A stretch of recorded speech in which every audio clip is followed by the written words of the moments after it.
Yes, good morning, Lagos. Good morning, Nigeria. Good morning, everyone, wherever you're listening from. This is Follow the Money, brought to you by Nairametrics. My name is Ugodre Obichuku, and I will be anchoring today's show.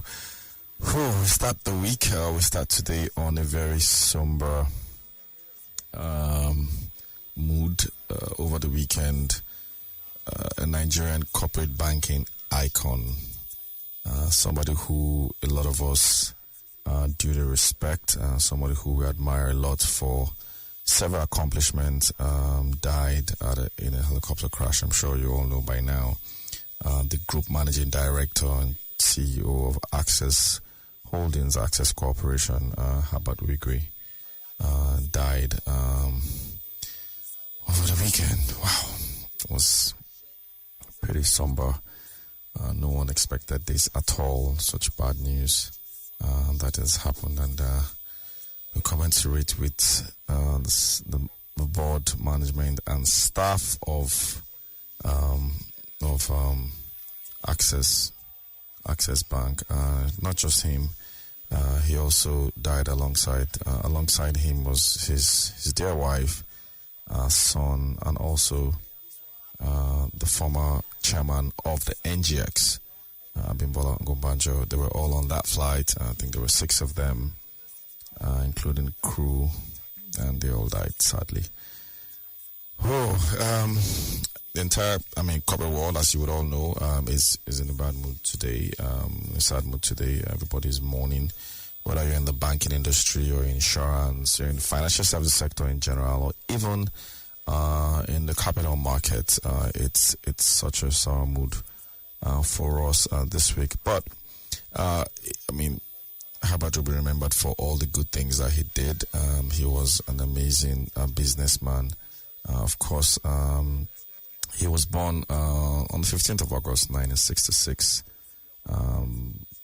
and he was, until his death, like I mentioned earlier, the GMD of Access Corporation. He was, like many people will know, if you, flash back to his background, he actually cut his teeth with GTB, another tier 1 bank in Nigeria, where he rose to be the executive director of the bank, one of the youngest executive directors Nigeria has ever seen, the bank at the time. And then he left in 2002 with his partner, Iga Imokode, to set up or to acquire Access Bank, as it was back then, pretty much an old generation bank. I recall, at that time, also being a young executive myself, it was strange. A lot of they didn't even want to give them approval to take over that bank because they were just too young at the time. But these were high flyers, and these were guys that were totally ambitious and highly talented.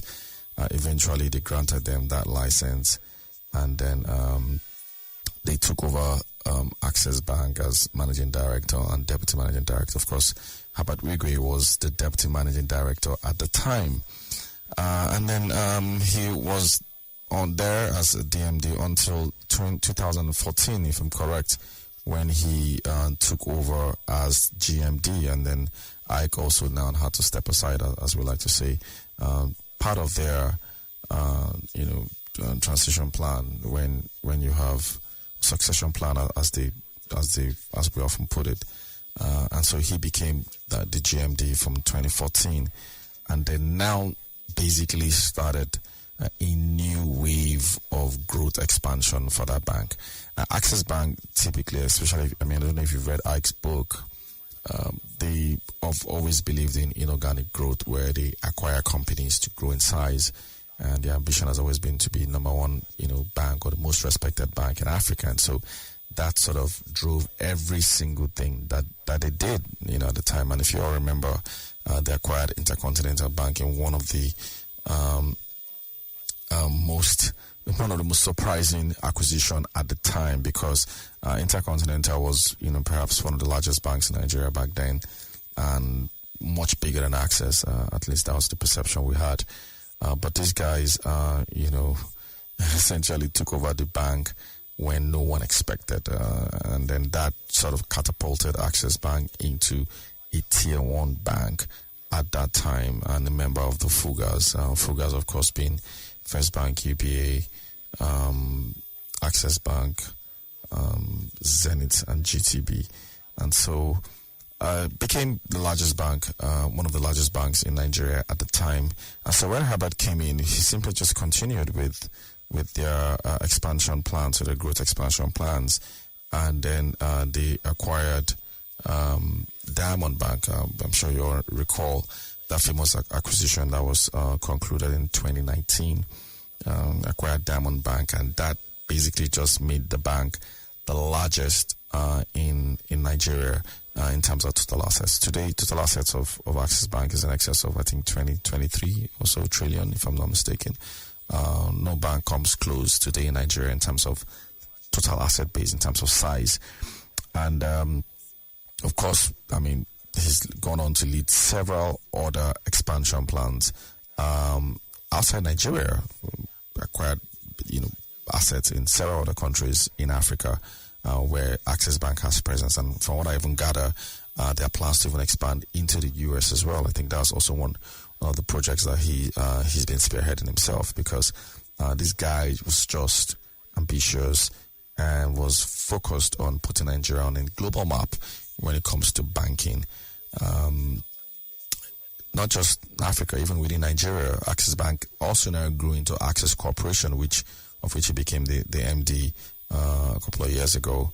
And now Access Corporation now owns several other assets beyond just banking. So we've got pensions, and they're into asset management, they're into fintech as well, where they actually have a very strong foothold. So, I mean, you can just imagine the portfolio that the guy was building, and this is on the banking level. Now, if you now move to the personal level, I mean, he's also an astute businessman for people who know him very well. I mean, a lot of people are probably more familiar with the Herbert Ugodre University, which he's also one of his initiatives, but this guy is into a whole lot of other stuff beyond just banking. Just one man. So, I mean, as you're driving to work or as you're listening to this radio, ask yourself, I mean, like, what else can you do? Like, if people like this with so much wealth can still be, find, strength to keep moving and to keep growing and keep doing things. I mean, what about us? So the man is gone. He's left his mark in corporate Nigeria. I term this a disaster of immense proportion for the country. I thought it was a national disaster, and I'm sure that you've seen all sorts of messages from even the president and everyone in the country, hugely shocked by all of this, what has happened to us, corporate Nigeria. I don't think that Nigeria would ever be the same from a banking perspective without Herbert. For the sort of drive and the personality that he really gives the bank and the banking system in general, it's just so sad. But life goes on, like they say. Access Bank is still pretty much a strong bank. His partner is still there, Ike, so I'm pretty sure the bank would find strength to get through this. Not just the bank as in terms of the board and directors, even its shareholders. At the end of the day, there are a lot of Nigerians who are shareholders of this bank, who have a stake in this bank, and I'm sure everyone is pretty confident that nothing's going to happen to the bank. They're all going to continue to dominate. I'm sure that the man's expansion plans will continue. It's probably the strategic vision for the bank in general. So I don't see that holding or stopping. Interesting to see what the markets say when they open up in the next few hours or so. Markets open 10:30. How's the market going to take this? I would think it should be positive.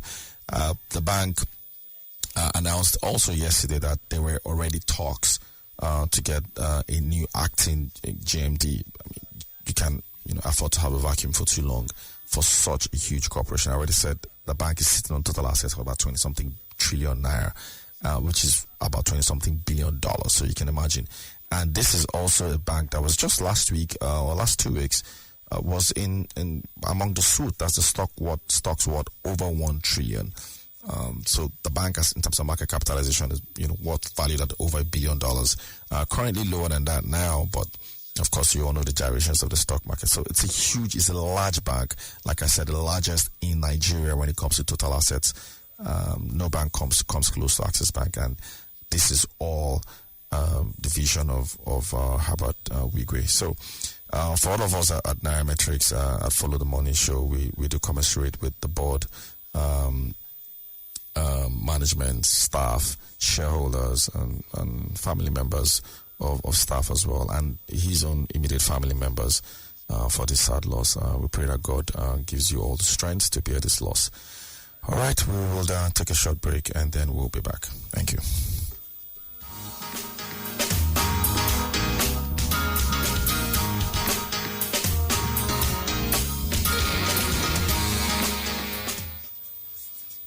All right, Lagos, if you're just listening, this is Follow the Money, brought to you by Nairametrics. My name is Ugodre, and I'm running the show today. If you're just joining in, we do this every Mondays, 8 to 8:30. And in case you miss any part of this show, just hop to any of your podcast platforms where you listen to podcasts, whether it's Spotify or Apple Podcasts. We do have this on in a few hours from now, and then you can always play back and listen to it at your own time. That's the world we live in today. So everything is on demand. You just got to take your time to consume content as you want. But for those who are joining in and listening live, I hope you're finding this show interesting. Please, I do like feedback, so please give me feedback on my social media handle at Ugodre or at Nairametrics handle at Nairametrics across all platforms. I mean, we like to keep it consistent like that. So it's at Nairametrics or at Ugodre. So tweet at me or send me a message on Instagram, my DM. I just want to know what you think about the show. Are there things that you want us to do a bit more, or you want to see more insight? Just let me know and I will address it. So we start, of course, with the market. The stock market depreciated last week by 2.45%. And the market capitalization, of course, depreciated by 2.49% to close at 101,855.7 trillion. A lot of people would say that this was due to profit taking as investors start to take some profit off a lot of the gains that we've seen. The stock market is still up 36.2% year to date. So it's still pretty much high in terms of return, way above at least the official inflation rate. So stock market doing much better than most stock markets across the world. So the all-share index up by 36%, NGX 30 index also up by 37%, and the premium index, where you have like premium, when they say premium, they're talking about like stocks that basically are premium, and so those stocks up 50.4%. You have likes of Dangote Cement in that bucket.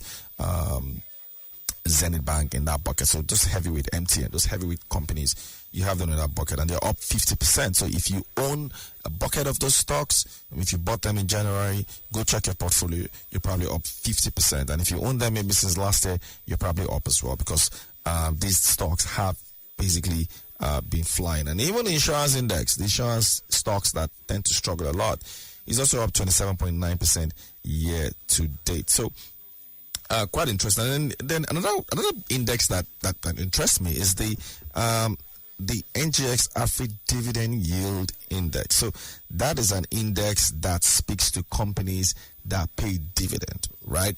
And the index picks those sort of companies and tries to follow them. So if you do follow those indexes, you have those companies in your portfolio, you're probably up 59% year to date for those stocks. So as much as we've seen a bit of pullback, the stock market is pretty much still doing well.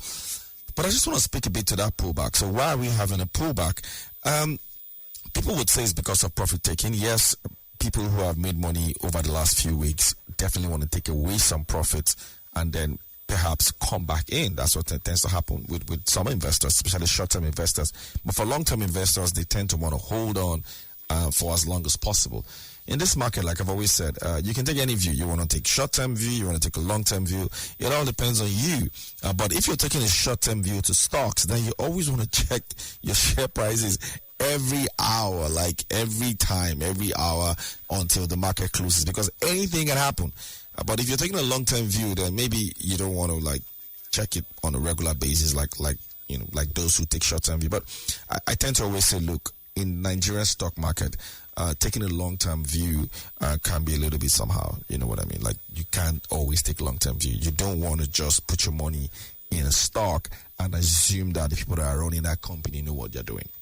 Like, you got to always check your portfolio and check the share price. And a lot of people just buy stocks and just say, oh, I'm buying it for the long term. I want to buy it for my children. Don't do that. Not in the Nigerian stock market. Don't do that at all. And you want to buy the stocks and you want to check them. At least make a habit of checking like every week. Like, go to your portfolio. Even if you don't want to check every day, but go to your portfolio. And besides, why can't you even check every day? You should actually check your portfolio because stocks is liquid. It's like cash. It's quasi money. So it's close to cash because you can actually sell it fast and convert it to cash. So is it that you don't check your bank balances every day?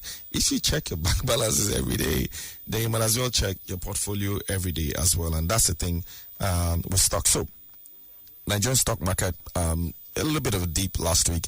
One of the reasons as well was treasury bills. In case you all don't know, the central bank sold treasury bills last week. So 1 trillion of treasury bills, like a crazy sum of about 1 trillion naira in treasury bills last week.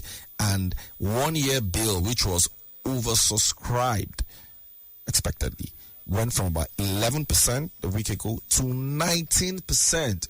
That's a clear signal, guys. That is a clear signal of where the central bank is going to in terms of monetary policy.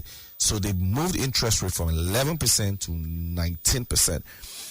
And if you kind of look at it, that is a bit of a red flag for portfolio investing, particularly in the stock market. Because once interest rate starts to go up in the fixed income market, especially fixed income market that is safe, then people might want to move money from the stock market to the fixed income market. It kind of happens like that sometimes. So think about it.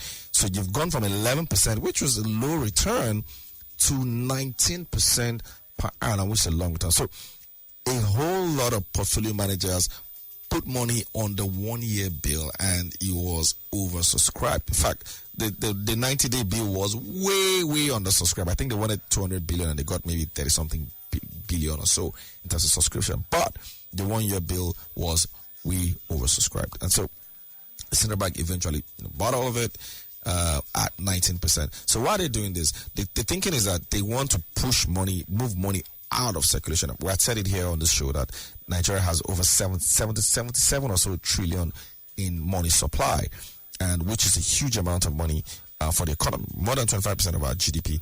And the thinking is that adds to inflation problems for the country because there's just so much money in supply, the economy, but it's not delivering the sort of economic growth that we want. And so when that doesn't happen, we tend to end up in inflation.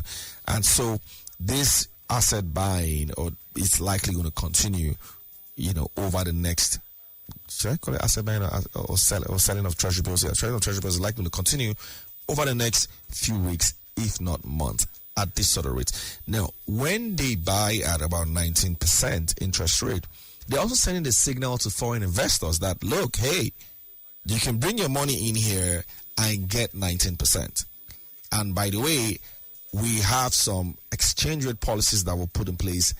There is no cap again. I'm going to get to that pretty soon. There's no cap. And so you can bring your money and take it out, and you're going to get 19%. And then you can, of course, hedge against several things. So it's an interesting move by the central bank. Apart from the fact that they're going to use that to fight inflation, they also think that would also bring in foreign portfolio investment in the country, which is dollars. And so as an investor, you look at this, and do you want to hedge? Do you want to, especially if you're a speculator out there, do you want to keep speculating against the naira? You better be careful out there, because now the central bank is fighting headstrong with all these policies that they think would give the naira some kind of stability.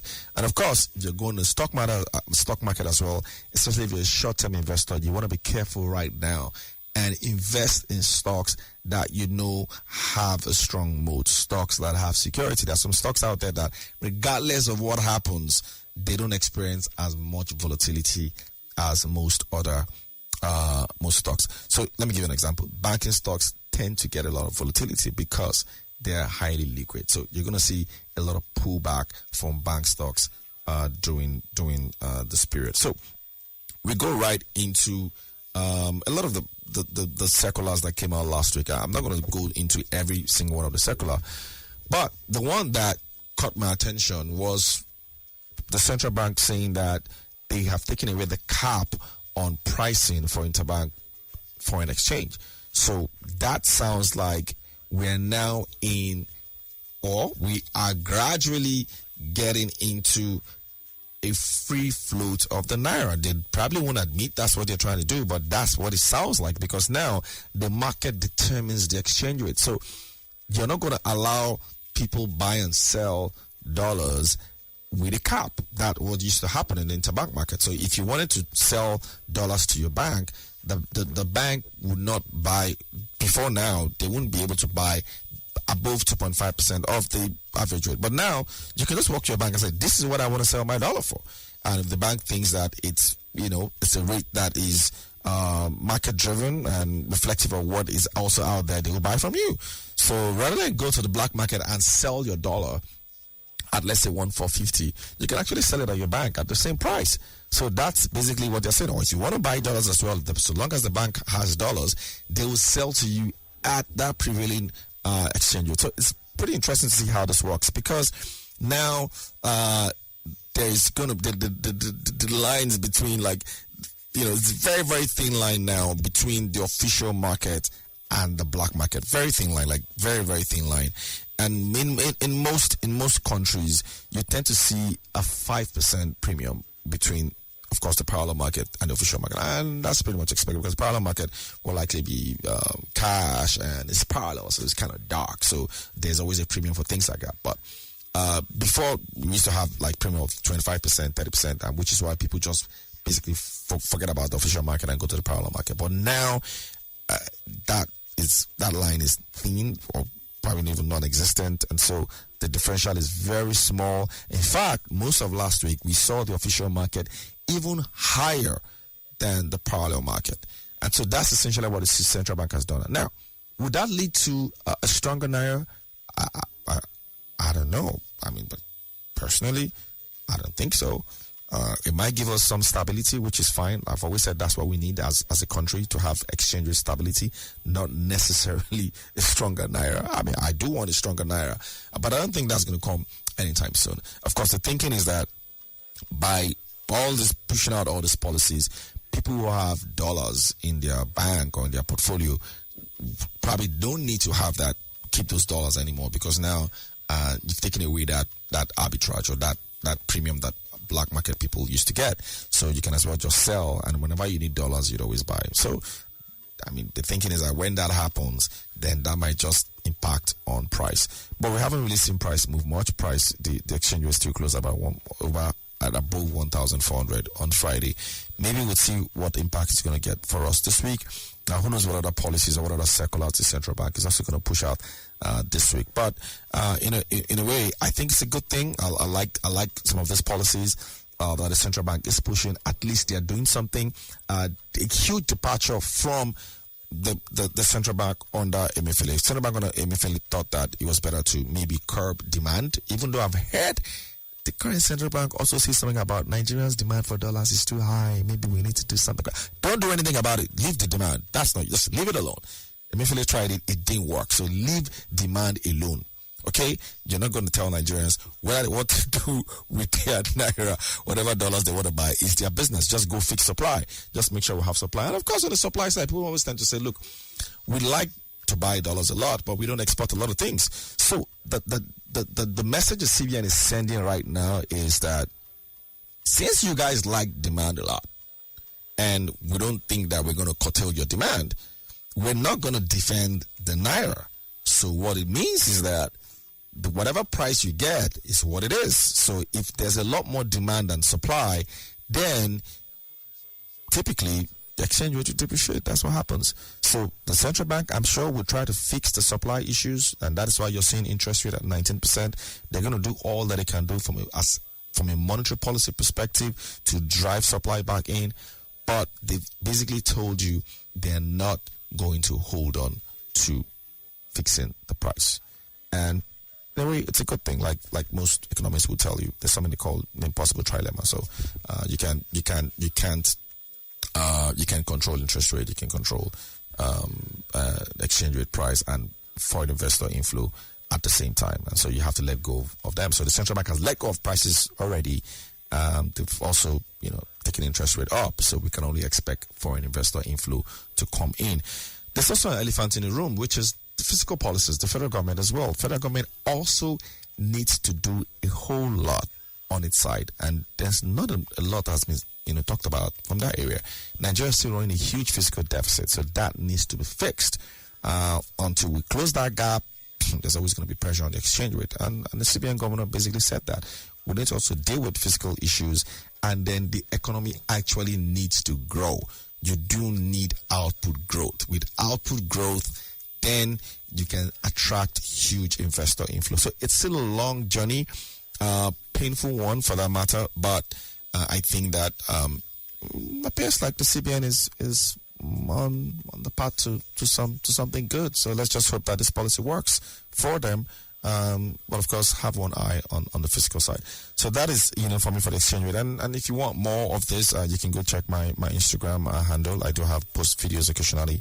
I call money briefs. So it's at Ugodre on Instagram, and then you see me also try to break down some of these things. Before we go, almost running out of time, I just want to quickly touch on a few other major news items during the week. The foods, we like to track them a lot on Nairametrics. Swoot is stocks worth over 1 trillion. These guys represent over half of the size of the Nigerian stock market, so you got to take them seriously. We had a little bit of change in the suits over the week.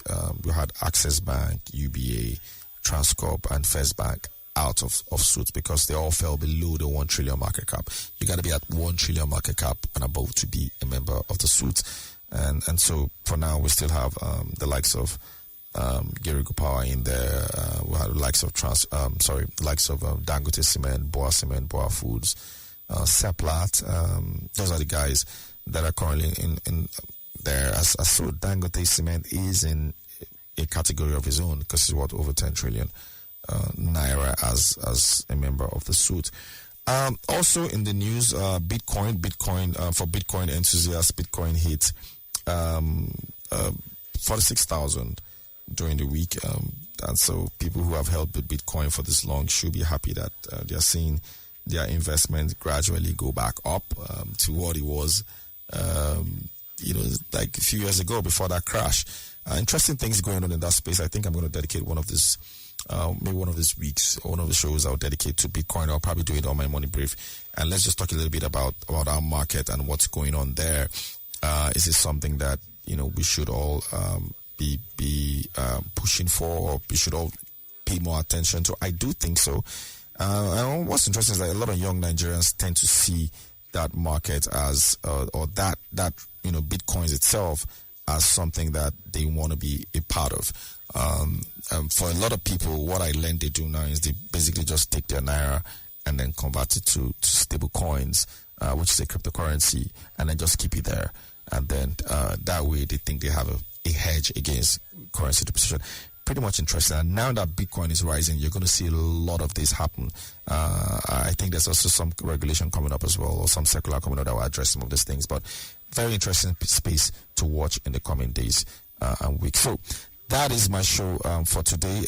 Again, I'm Ugodre, and this is Follow the Money. In case you're just joining in, remember you can always check this every Monday 8 to 8:30 and see it on all podcast platforms. We also put it there for you to listen to.